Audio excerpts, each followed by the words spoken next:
قاضی عبد الودود کا آزاد بحیثیت محقق،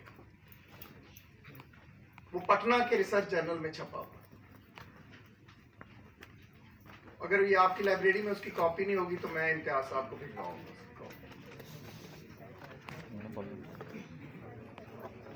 اس آزاد بحیثیت محقق قاضی عبد الودود، آزاد کی جو کتاب ہے آب حیات، اس پہ ہے،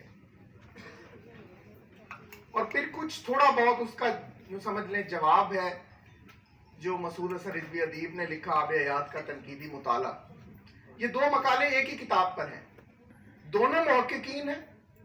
قاضی عبد الودود بہت بڑا نام ہے، اسی طرح مسعود حسن رضوی ادیب بہت بڑا نام ہے، ایک ہی کتاب پر دونوں لوگ لکھ رہے ہیں، ذرا دونوں کا مقالہ ہو۔ پھر اسی طرح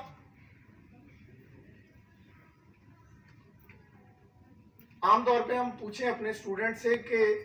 اردو میں بہت سی تواریخ لکھی گئیں، تو آپ کوئی ایک دو تواریخ کے نام تو لیں، تو وہ جمیل جالبی صاحب کی تاریخ کا پہلے نام لیں گے، پھر تبسم صاحب کا نام لے لیں گے۔ تو جمیل جالبی صاحب نے واقعتاً بہت محنت سے وہ تاریخ لکھی، بڑا اس میں ایک تحقیق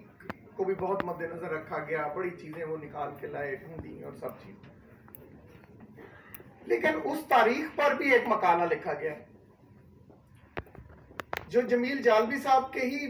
ایک طرح سے میں کہہ سکتا ہوں کہ ان کے لیول کے محقق ہیں، رشید حسن خان، انہوں نے لکھا ہے، اور اس میں وہ ایک بڑا محقق دوسرے بڑے محقق کی جو تحقیقی اغلاط ہیں کچھ، ان کی نشاندہی کر، وہ لازمی پڑھیں، وہ بھی میں آپ کو بھجواؤں گا۔ اور تیسرا، آپ میں سے بیشتر کے استاد ہیں، آپ کے درمیان ابھی بھی بیٹھے ہوئے ہیں، ڈاکٹر ابرار عبدالسلام صاحب، ان کا ایک مقالہ ہے جو انہوں نے گیان چند جین کی جو تاریخ ہے اس پہ لکھا۔ گیان چند جین کی تاریخ کا زیادہ ذکر نہیں آتا، اور ان کے مقالے کے بعد تو ہم بالکل ہی اس کا ذکر زیادہ نہیں کرتے،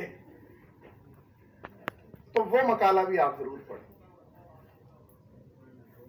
آپ کو سمجھ آئے گا کہ جو تھیسز آپ لکھ رہے ہیں، آج کل جو مقالے لکھے جا رہے ہیں، یا ہم یونیورسٹیوں کے اساتذہ کے جو مقالے آپ پڑھتے ہیں،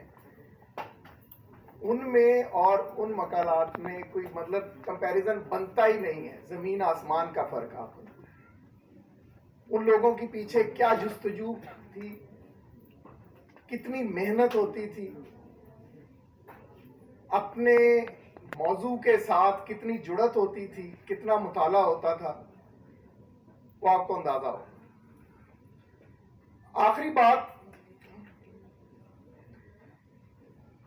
ابھی مجھ سے پہلے رفاقت صاحب نے بہت آپ کے علم میں اضافہ کیا، خاص طور پہ جو جدید ذرائع ہیں جن سے ہم مدد لے سکتے ہیں۔ اچھا، مواد بہت زیادہ ہو گیا ہے، اور ہماری دسترس میں بھی ہے۔ یہ ایک بالکل ایک مطلب انسانی مزاج کا ایک حصہ ہے، ایک چیز آپ سب مطلب اس سے بہت کم لوگ انکار کر سکتے ہیں کہ جب کوئی چیز ہمیں بہت زیادہ